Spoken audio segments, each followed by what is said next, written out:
तो आज हम नए टॉपिक को लेकर आपके सामने आए हैं। जैसे कि अगर आपने हमारी पिछली वीडियो देखी है, हम डिस्कस कर रहे हैं डेवलपमेंट को, कि डेवलपमेंट कैसे होती है। तो इसके लिए आपको लगता है कि कोई एक ही फैक्टर है जो डेवलपमेंट के लिए रिस्पॉन्सिबल होता है? नहीं, देयर आर ओनली 2 फैक्टर्स, और 2 फैक्टर से ज्यादा भी कोई फैक्टर नहीं है। सिर्फ 2 फैक्टर्स हैं, एक है हेरिडिटी और दूसरा है इन्वायरमेंट। तो आज हम चर्चा करेंगे इन्हीं 2 फैक्टर्स पर, किस तरह से ये डेवलपमेंट को प्रभावित करते हैं और किस तरह से ये रिस्पॉन्सिबल है डेवलपमेंट के लिए। तो पहला फैक्टर है इसका हेरिडिटी और दूसरा है इन्वायरमेंट। अब अगर हम सोचें कि इन 2 फैक्टर्स में कौन सा फैक्टर ऐसा है जो ज्यादा प्रभावित करता है डेवलपमेंट को, क्या वो हेरिडिटी है या क्या वो इन्वायरमेंट है? बहुत सारे साइकोलॉजिस्ट ने इस पर अपनी अपनी बातें रखी है और कई साइकोलॉजिस्ट का मानना है कि जो डेवलपमेंट है that is only due to heredity, और कई साइकोलॉजिस्ट मानते हैं कि डेवलपमेंट है that is only due to environment, और कई साइकोलॉजिस्ट का मानना है कि ये दोनों की वजह से होता है। But in actual sense what we feel, the development is the product of both heredity and environment. तो हम समझने का प्रयास करेंगे कि एक्चुअल ये दोनों टर्म्स है क्या।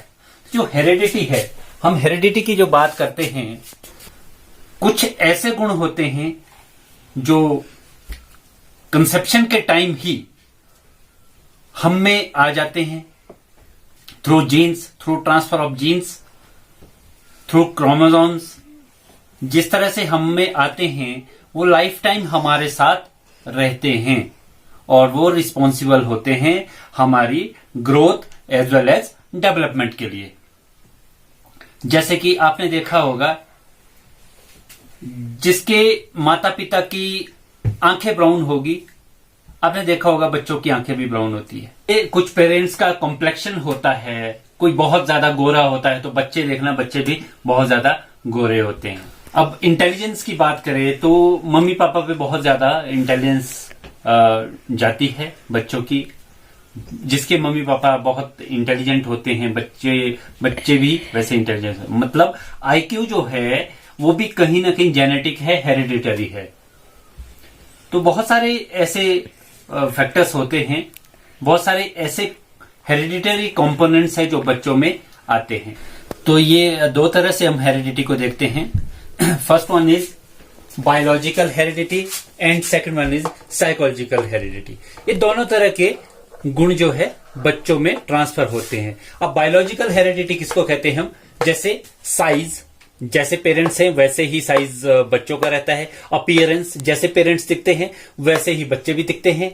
कलर ऑफ स्किन, मैंने पहले भी कहा था कि अगर पेरेंट्स गोरे हैं तो बच्चा भी गोरा ही होगा। और colour of eyes and strength of muscle. और दूसरा है साइकोलॉजिकल हेरिडिटी। जो साइकोलॉजिकल हेरिडिटी है, इसमें हमारे साइकोलॉजिकल फैक्टर्स आते हैं, जैसे इंटेलिजेंस, आईक्यू लेवल जिसके पेरेंट्स का ज्यादा होगा तो बच्चों का भी कहीं ना कहीं ज्यादा होता है। और क्रिएटिविटी, जिसके पेरेंट्स क्रिएटिव होते हैं वैसे ही बच्चे भी क्रिएटिव होते हैं। लाइक्स डिसलाइक्स की बात है, जो मम्मी पापा को पसंद होता है वही बच्चों को भी पसंद होता है। और लैंग्वेज में भी बहुत ज्यादा फर्क रहता है। जिस तरह की लैंग्वेज यूज करते हैं पेरेंट्स, उसी तरह की लैंग्वेज जो है बच्चे भी यूज करते हैं। ये हेरिडिटी को हम 2 तरह से लेते हैं। थोड़ा सा हेरिडिटी को समझने का प्रयास करेंगे कि हेरिडिटी एक्चुअल में है क्या चीज, और हेरिडिटी किस तरह से जो है बच्चों में ट्रांसफर होती है। जो ट्रांसफर होता है क्रोमोसोम्स का, ये at the time of conception ही हो जाता है। तो इसमें टोटल 46 क्रोमोसोम्स होते हैं, यानी कि 23 पेयर्स। इसको हम कहते हैं 23 पेयर्स ऑफ क्रोमोसोम्स। अब इसमें 22 पेयर्स जो हैं उनको हम कहते हैं ऑटोसोम्स। जो 22 पेयर्स है, 23 पेयर्स में से उसको ऑटोसोम्स कहते हैं।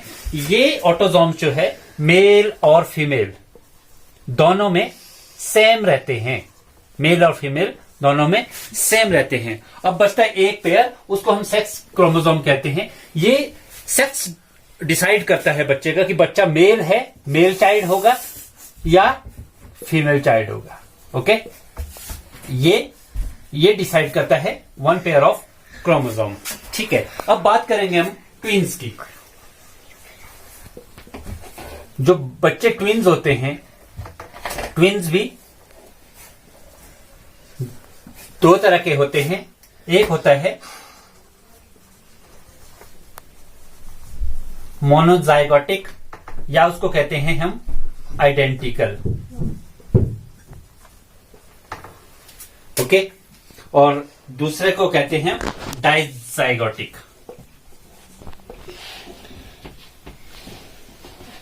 या उनको कहते हैं फ्रेटर्नल। अब जो ये मोनोजाइगोटिक ट्विंस हैं, ये आइडेंटिकल होते हैं। इनके जो लुक्स है, इनकी जो हैबिट्स है, वो लगभग एक जैसी रहती है। दो बच्चे जब ट्विंस होते हैं तो देखना आपने कई केसेस में बिल्कुल एक जैसे दिखते हैं, उनको पहचानना मुश्किल हो जाता है।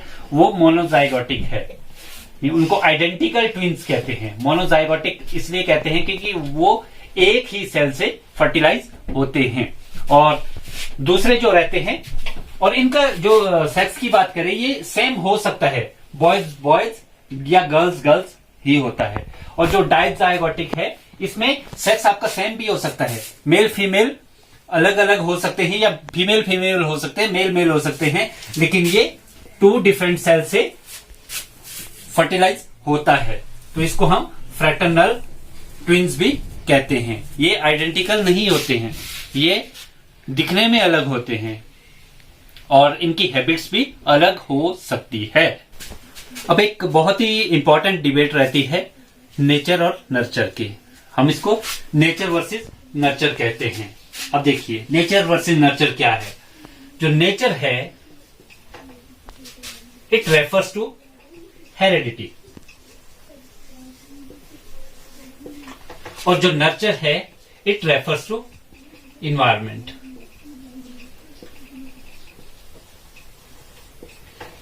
ओके, तो जो हेरेडिटी और इन्वायरमेंट है, ये इक्वली रिस्पॉन्सिबल होता है डेवलपमेंट के लिए। इसलिए हम कहते हैं कि जो डेवलपमेंट है, इट इज इक्वल टू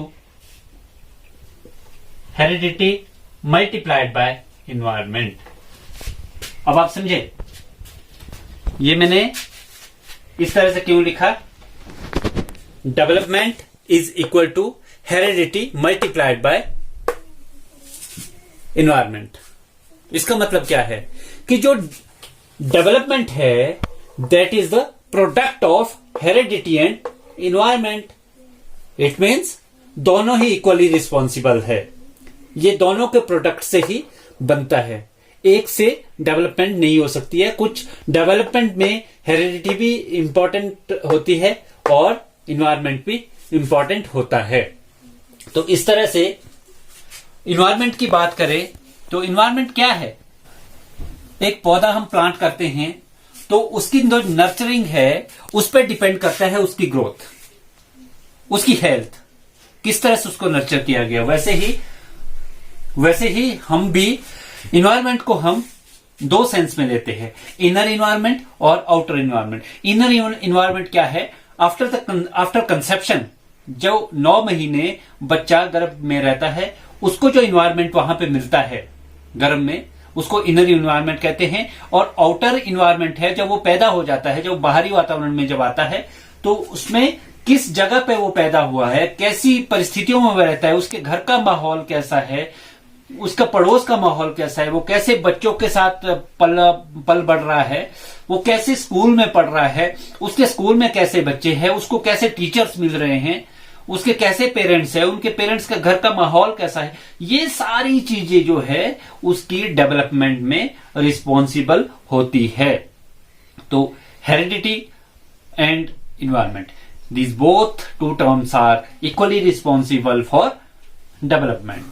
तो अब हम बात करेंगे हेरिडिटी एंड इन्वायरमेंट के एजुकेशनल इम्प्लीकेशंस की। जैसा कि आप जानते हैं कि हम एजुकेशनल साइकोलॉजी स्टडी कर रहे हैं, तो इसमें सबसे इंपॉर्टेंट चीज ये रहती है कि कोई भी टॉपिक हम अगर ले रहे हैं एजुकेशनल साइकोलॉजी का, तो उसमें हम देखते हैं कि किस तरह से वो यूजफुल है एक टीचर के लिए, किस तरह से वो यूजफुल है टीचिंग लर्निंग प्रोसेस के लिए। तो इसका पहला पॉइंट है knowledge of laws of heredity. एक टीचर को लॉज ऑफ हेरिडिटी की प्रॉपर नॉलेज होनी चाहिए। वो क्यों? वो इसलिए क्योंकि हेरिडिटी को जब टीचर समझेगा तो उस हिसाब से लर्निंग मटेरियल तैयार करेगा एक बच्चे के लिए। अगर उसको हेरिडिटी का ज्ञान नहीं होगा तो बच्चे को नहीं समझ पाएगा प्रॉपरली। बच्चे को तभी समझ पाएगा जब वो उसकी हेरिडिटी और एनवायरमेंट से पूरी तरह से अवेयर होगा। और second one is suitable social environment. तो एक टीचर की रिस्पॉन्सिबिलिटी रहती है, एक टीचर की रिस्पॉन्सिबिलिटी रहती है कि बच्चे को जो सोशल इन्वायरमेंट है वो सूटेबल दे। मींस जो भी जिस तरह से उसका नर्चरिंग हुई है उस हिसाब से उसको जो है इन्वायरमेंट स्कूल में दिया जाए। और उसके बाद है individual differences. A teacher should be aware of individual differences. और इंडिविजुअल डिफरेंसेस की बात करें तो इंडिविजुअल डिफरेंसेस के लिए, जैसा कि आपने देखा, इंडिविजुअल डिफरेंसेस के लिए पूरी तरह से जो हेरिडिटी है और इन्वायरमेंट है वो पूरी तरह से दोनों फैक्टर्स रिस्पॉन्सिबल है। आपने अभी देखा कि हेरिडिटी किस तरह से बच्चे को अलग करती है और किस इन्वायरमेंट में पला है उससे भी वो बच्चा अलग होता है। इससे इंडिविजुअल डिफरेंसेस जो क्रिएट होते हैं, उन इंडिविजुअल डिफरेंसेस को समझना एक टीचर की रिस्पॉन्सिबिलिटी होती है ताकि उस हिसाब से वो कोप अप कर सके और बच्चों को उस तरह का लर्निंग मटेरियल दे सके। और उसके बाद है सूटेबल होम इन्वायरमेंट। अब बच्चे के अगर हेरिडिटी को प्रॉपरली समझता है और उसके इन्वायरमेंट को समझता है कि उसके घर पे कैसा वातावरण है, तो उन चीजों को भी टीचर अच्छे से सुधार सकता है। टीचर पेरेंट्स के माहौल को भी बदल सकता है, घर के माहौल को भी बदल सकता है। तो इस तरह से अगला है सूटेबल स्कूल इन्वायरमेंट। ये बहुत जरूरी चीज है कि बच्चे को इंडिविजुअल डिफरेंसेस की वजह से बच्चे अलग अलग है, तो अलग बच्चों के लिए किस तरह से उनके लिए एक सूटेबल ऐसा एटमॉस्फेयर, ऐसा इन्वायरमेंट तैयार करे जिससे जो है सभी बच्चों के लिए जो कंड्यूसिव हो, जो जिसमें सभी बच्चे कंफर्टेबल हो। तो अगला है गाइडेंस। अब ड्यू टू इन्वायरमेंट और हेरिडिटी जो बच्चों में अगर कोई ऐसी ड्रॉबैक्स है जिनकी वजह से उसकी ग्रोथ एंड डेवलपमेंट रुक रही है, तो टीचर का एक दायित्व रहता है कि उनको प्रॉपर गाइडेंस दे ताकि वो डेवलप हो सके। और अगला है सूटेबल करिकुलम।